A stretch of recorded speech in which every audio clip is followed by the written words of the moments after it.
Meitei Alliance urged Chief Minister N. Biren to take action against encroachers who are destroying the reserved and protected forest areas of the state.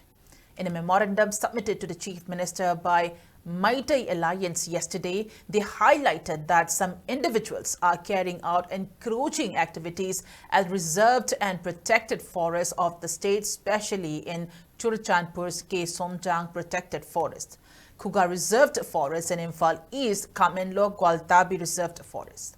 The alliance highlighted that a number of villages in Kuki inhabited areas such as Tegnopal, Kangpokpi and Churachandpur have significantly increased from 1,957 villages in the year 1969 to 3,856 villages in 2023.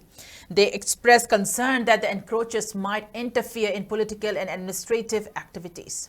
They urged the Chief Minister to conduct survey and rectify the wrongdoings and to take swift action against the encroachers. A copy of the memorandum was also submitted to Governor Ajay Kumar Bhalla.